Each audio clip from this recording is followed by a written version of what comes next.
Hi friends, easy ആയിട്ട് നമുക്ക് വീട്ടിൽ തന്നെ തയ്യാറാക്കി എടുക്കാൻ പറ്റുന്ന ഒരു ബൺ ഷവർമ റെസിപ്പിയാണ് കേട്ടോ. എല്ലാവരും തയ്യാറാക്കി നോക്കുക. ഇതിൽ അങ്ങനെ ഓവറായിട്ട് ഐറ്റംസ് ഒന്നും ഞാൻ ചേർത്തിട്ടില്ല. എൻ്റെ കയ്യിലുള്ള കുറച്ച് വെജിറ്റബിൾസ് മാത്രം ചേർത്ത്, അതുപോലെ തന്നെ കുറച്ച് ചിക്കൻ മാത്രം ചേർത്തിട്ട് ഉണ്ടാക്കിയൊരു ഈസി ആൻഡ് ടേസ്റ്റി ബൺ റെസിപ്പിയാണ് കേട്ടോ.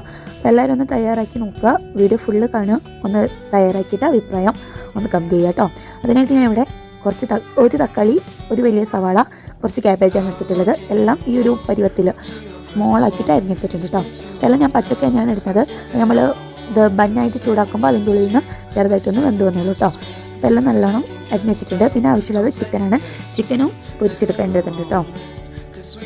ചിക്കനിലേക്ക് കുറച്ച് മഞ്ഞൾപ്പൊടി, ഉപ്പ്, മുളക് പൊടി ഇട്ടിട്ട് പെരക്കിയെടുത്തിട്ടുണ്ട്. സാധാ മസാല തന്നെയാണ്, അതുകൊണ്ടാണ് അത് ഈ വീഡിയോയിൽ ഇൻക്ലൂഡ് ചെയ്യാത്തത് കേട്ടോ. അത് നന്നായിട്ടൊന്ന് പൊരിച്ചെടുക്കുന്നുണ്ട്. പിന്നെ ഇതിലേക്ക് ആവശ്യമായിട്ടുള്ളത് മയോണൈസ് അടിക്കുകയാണ് ചെയ്യേണ്ടത്. ഇപ്പം ആവശ്യത്തിനുള്ള മയോണൈസ് അടിക്കാം. ഒരുപാട് മയോണൈസ് വേണമെന്നുണ്ടെങ്കിൽ 2 മുട്ടേൻ്റെ എടുക്കാം. എനിക്കിവിടെ കുറച്ച് മയോണൈസിൻ്റെ ആവശ്യം ഉണ്ടായിരുന്നുള്ളൂ. അതുകൊണ്ട് 1 മുട്ട, 2 വെളുത്തുള്ളി, കുറച്ച് സൺഫ്ലവർ ഓയിൽ, അതുപോലെ ഉപ്പ് ഇട്ടിട്ട് അടിച്ചെടുക്കുകയാണ് ചെയ്യുന്നത് കേട്ടോ. അപ്പോൾ അതിൻ്റെ അത് കുറുകി വരാനാണ് സൺഫ്ലവർ ഓയിൽ ഒഴിച്ചു കൊടുക്കുന്നത്. ആവശ്യത്തിനനുസരിച്ചിട്ട് ഒഴിച്ചു കൊടുക്കുക. നല്ല ടൈറ്റ് ആവണ്ട. ഞാനിവിടെ കുറച്ച് ലൂസിൽ തന്നെയാണ് മയോണൈസ് എടുക്കുന്നത് കേട്ടോ. അത് നല്ലോണം ഒഴിച്ച് മിക്സ് ചെയ്തെടുക്കുന്നുണ്ട്. അപ്പോൾ അത് ഈ മസാലയിലേക്ക് ഒഴിച്ച് നല്ലോണം മിക്സ് ചെയ്തെടുക്കണം.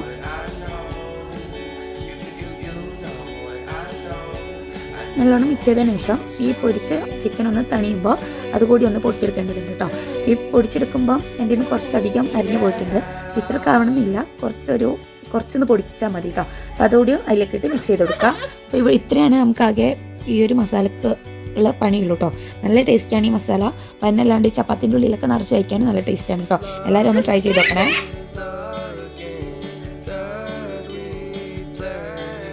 ഈ മസാല എന്നിട്ട് ബന്നിലേക്ക് നിറച്ച് കൊടുക്കുകയാണ് കേട്ടോ ചെയ്യുന്നത്. ഈ ബന്ന ഈ വീഡിയോയിൽ കാണുന്ന പോലെ നടുവേ കയറിയിട്ട് അതിൻ്റെ ഉള്ളിൽ ഫിൽ ചെയ്ത് കൊടുക്കുക.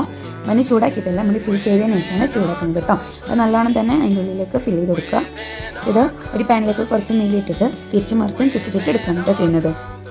പാനൊന്ന് ചൂടാകുമ്പോൾ ഞാനിവിടെ 6 ഒന്നിച്ചിട്ടിട്ടാണ് ചുട്ടെടുക്കുന്നത്. എല്ലാം ഒന്ന് ലോ ഫ്ലെയിമിലാക്കി മൂടി വെച്ചിട്ട് ചുട്ടെടുക്കുക. കരിഞ്ഞു പോകാണ്ട് ശ്രദ്ധിക്കുക കേട്ടോ.